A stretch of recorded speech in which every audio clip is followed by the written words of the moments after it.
बोलो श्री कृष्ण भगवान की जय हो, महाकाली मात की जय हो।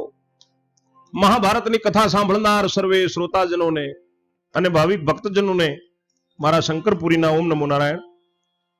આપ સાંભળી રહ્યા છો સંપૂર્ણ મહાભારતની કથામાં અશ્વમેઘ પર્વ ચાલી રહ્યું છે અને અશ્વમેઘ પર્વમાં સુધન્વા આખ્યાન ચાલુ થાય છે। સુધન્વા આખ્યાનમાં અશ્વમેઘ પર્વનો 11મો કડવો શ્રવણ કરશો અને સુધન્વા આખ્યાન સાંભળશો।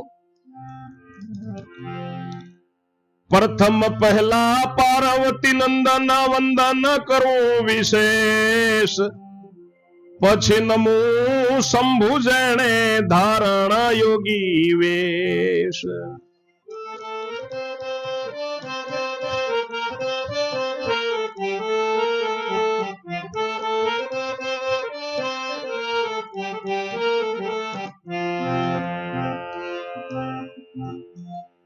રૂંઢમાળા ને મૂંઢમાળા સર્પતણા શણગાર, શીશ જટામાં ગંગા વિરાજે સદા વહે જળધાર।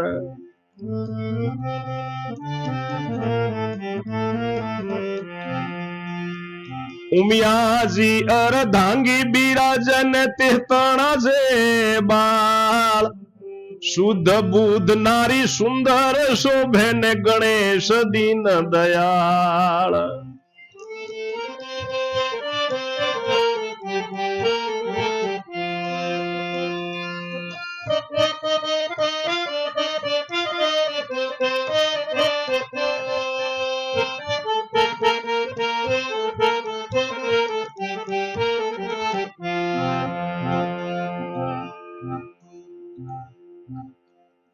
पहला रे कर्मा जलक मंडल, बीजे मोदी के आहार, त्रीजा कर्मा फरसी शोभे ने चौथे माला निर्धार।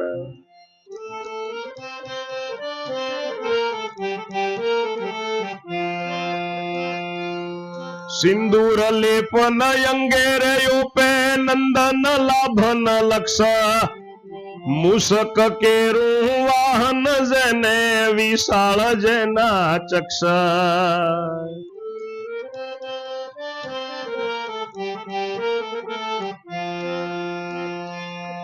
सर्व भूदेव मां प्रथम पहलू पूजन यमनु थाय, मांगलिक टाणे सर्व ठेकाणे गणेश गुण गवाय।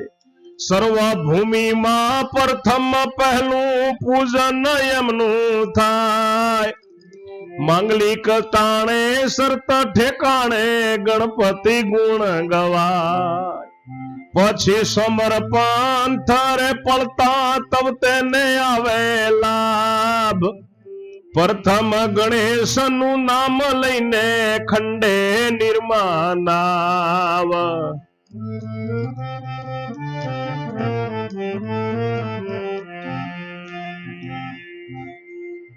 व्यापार व्यापारियो समरे ने तेजय पामे अपार, सासर वाणी सुंदरी समरे ने समरी सजे शणगार।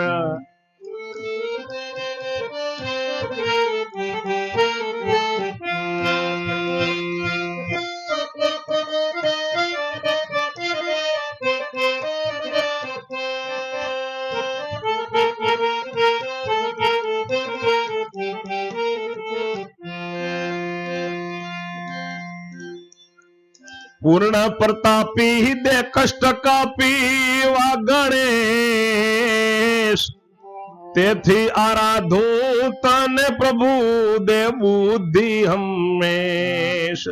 बीजू समरण सरस्वती नु करू करीने प्रणाम, जिह्वाए वसो जगत माता विश्व माता मारू नाम।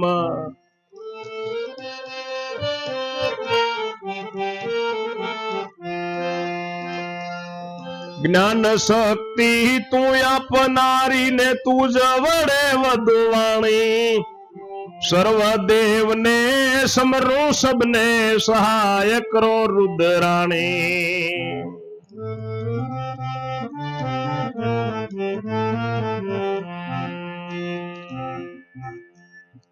ભારત કથા પાતકાણે એવી પરમ પવિત્ર, જેમાં ન્યાય નીતિ ને પરાક્રમ સ્વામી સેવકના ચરિત્ર.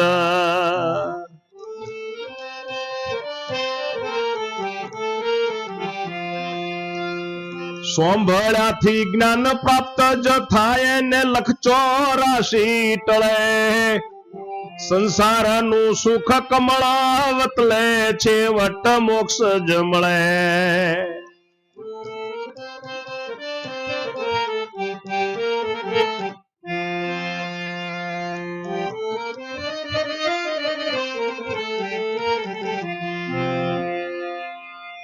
પ્રથમ પહેલા પાર્વતીના નંદન ગણપતિ ભગવાનને વંદન કરું છું. પછી ભગવાન શંભુ જેને ધારણ કર્યો છે યોગી વેશ એમને નમું છું. રૂંઢમાળા મુંડમાળા સાપોના શણગાર, શીશ જટામાં ગંગા બિરાજે ને સદા વહે જળધાર. ઉમિયાજી અર્ધાંગી બિરાજે ને તેહ તણા જે બાળ, સુદબુદ નારી સુંદર શોભે ગણપતિ દીન દયાળ. પહેલા હાથમાં જળકંબળ, બીજા હાથમાં મુદકનો આહાર અને ત્રીજા હાથમાં ફરસી શોભે છે અને ચોથામાં માળા શોભે છે. સિંદૂરનો લેપ કરેલો છે અંગમાં અને બહુ સરસ શોભે છે. ઉંદર મૂષકનું વાહન છે, જેમની આંખો ખૂબ મોટી છે. સર્વ દેવતાઓમાં સર્વભૂમિ ઉપર પ્રથમ પહેલું ગણપતિનું પૂજન થાય. એવા માંગલિક ટાણે સર્વ ઠેકાણે ગણપતિના ગુણ ગવાય. પછી માર્ગે જતા કોઈ તેને હાનિ ના આવે, લાભ જ થાય. પ્રથમ ગણપતિનું નામ લઈ અને નવે ખંડમાં એને લાભ જ મળે. જે જાય તેને વેપારી વેપાર કરતા જો સમરે તે જય પામે છે. સાસરે ગયેલી સુંદરી એ પણ સમરીને શણગાર સજે છે. પૂર્ણ પ્રતાપી કષ્ટ કાપી નાખે એવા ગણપતિ ભગવાન હું તને આરાધના કરું છું. તું બુદ્ધિ આપજે પ્રભુ. અને બીજું સ્મરણ માતા સરસ્વતીનું કરું છું પ્રણામ કરીને કે હે માં જગત માતા, તમે મારી જીભ્યાએ વસજો. વિશ્વમાં તમારું નામ છે, જ્ઞાન અને શક્તિ તમે જ આપનારા છો. માં તમારા વડે જ હું બોલું છું. માતા આ વાણી મારા શ્રોતાજનોને તમારા જ પ્રતાપથી સુણાવી રહ્યો છું.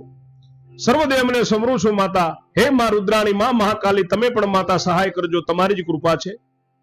આ મહાભારતની કથા પાપ હણી નાખે એવી પરમ પવિત્ર છે, જેમાં ન્યાય નીતિ અને પરાક્રમની વાતો છે અને સ્વામી અને સેવકના ચરિત્રો છે, નોકર અને માલિકના ચરિત્રો છે. સાંભળ્યાથી જ્ઞાન પ્રાપ્ત થશે અને લખ 84 ટળી જશે.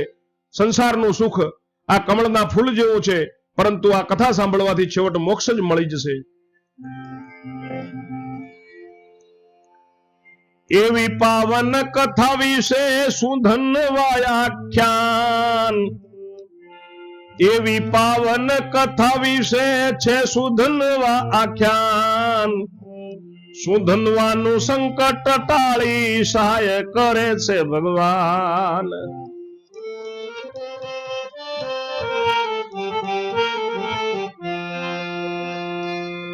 તેવી સહાય કરે શ્રોતાને ને શ્રદ્ધાળુ જન જે, દૃઢતા રાખી રટણ કરે ને થાય સુખ પામે તે.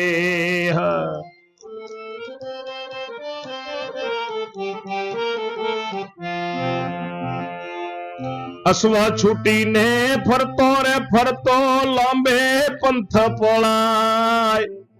સુંદર શોભાવતી એક નગરી ચંપાવતી માં જાય.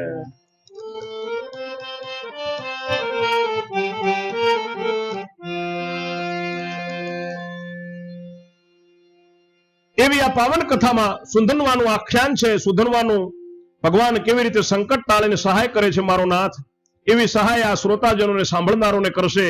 અને શ્રદ્ધાળુજન છે જે દ્રઢતા રાખીને સાંભળશે તેમને સર્વ સુખ મળશે. હવે આ બાજુ પેલો પંચકલ્યાણી ઘોડો છૂટીને ફરતો ફરતો શિલા ઉપરથી એનો પગ છૂટીને ત્યાંથી ફરતો ફરતો લાંબે માર્ગે નીકળ્યો છે. જતા જતા જતા સુંદર શોભાવતી નગરી ચંપાવતી નગરીમાં જાય છે. તે નગરીમાં રાજ્ય કરે છે હંસ ધ્વજ એક રાય. બહુ બળવંતો બાણાવળી છે, બાહુબળીઓ ગણાય.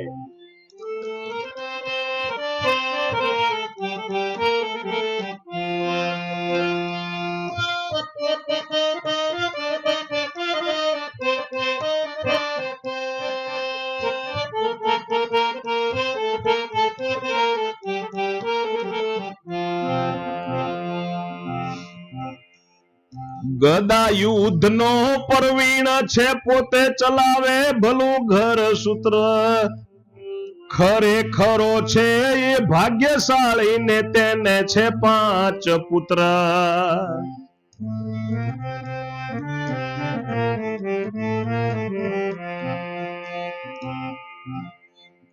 સુધન્વા નામનો પુત્ર મોટો છે, હરિજન જ્ઞાનવાન. પરમાર્થ ને સ્વાર્થ જ સમજે, નીતિ વાળો છે નિધાન.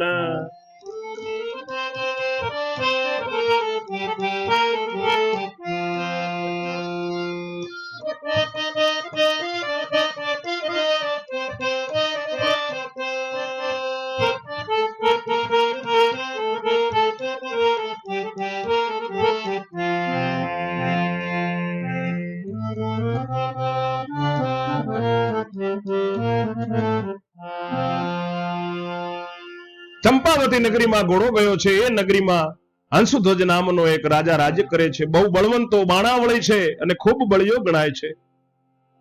ગદા યુદ્ધમાં પ્રવીણ છે. ખૂબ સરસ રીતે એનું સુંદર ઘર છે, સુંદર મહેલ છે, એનો પરિવાર પણ ખૂબ સુંદર છે. પોતે ખૂબ ભાગ્યશાળી છે. એ રાજા હંસધ્વજને 5 પુત્ર છે અને એમમાં સુધન્વા નામનો સૌથી મોટો પુત્ર છે. ભગવાનની ભક્તિ કરવા વાળો, જ્ઞાનવાન, પરમાર્થને અને સ્વાર્થ સમજી શકે, નીતિ સમજી શકે એવો નીતિ વાળો નિધાન પુત્ર છે. પ્રાતઃ કાળે ઉઠવું, વહેલા કરવું સંધ્યા સ્નાન. નિત્ય નિયમ પોતે પરવારીને, પ્રભુ સેવા સાવધાન.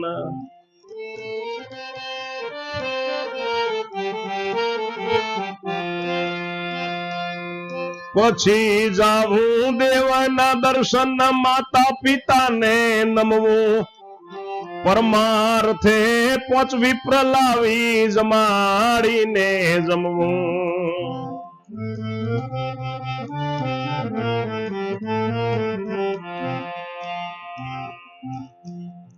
વિપ્રનું ઉચ્છિષ્ટ અન્ન જ લઈને, ભેદી લેવા 5 ગ્રાસ.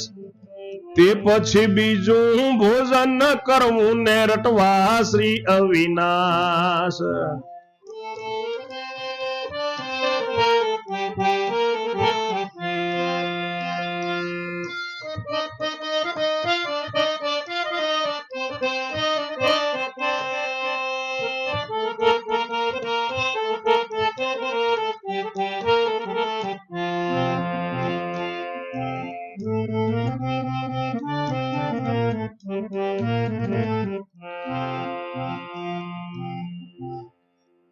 તે પછી બીજું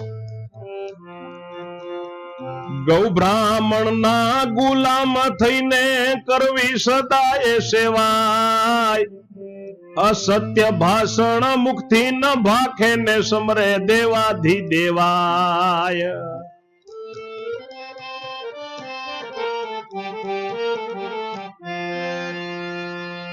મધ્યાહન કાળે, સવારે પ્રાતઃ કાળે વહેલા ઉઠવું અને સંધ્યા સ્નાન કરવું.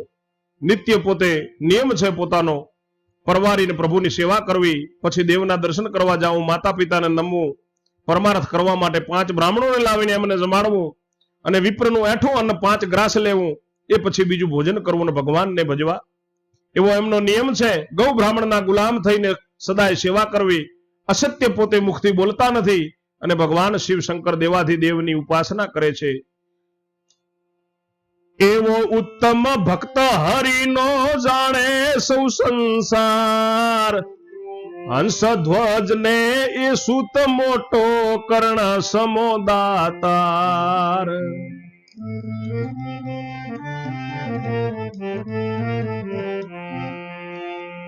બીજો નંદન સુરથ નામે, તે પણ પરાક્રમી પૂરો. સુનળ નાને પુત્ર જતીજો, નહીં કોઈ ગુણ અધૂરો.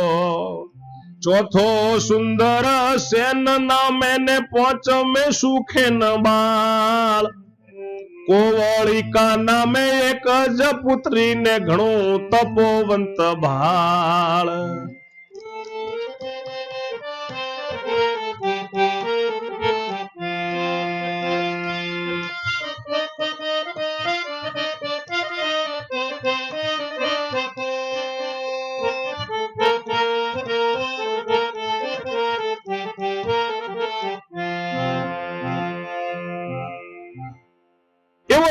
ભક્ત છે ભગવાનનો બધો સંસાર એને જાણે છે. હંસધ્વજના મોટા પુત્રને કર્ણ જેવો દાતાર છે.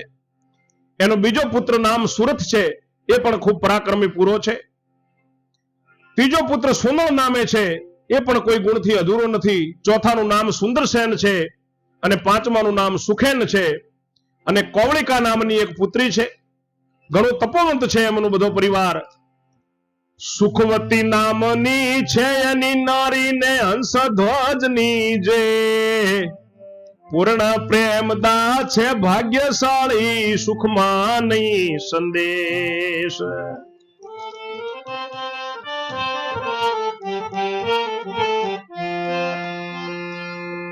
તેવા રાજાની નગરીમાં આવ્યો પાંડવ કેરો વાજી. હંસધ્વજે એને નજરે રે જોયો ને અંતરમાં થયો રાજી.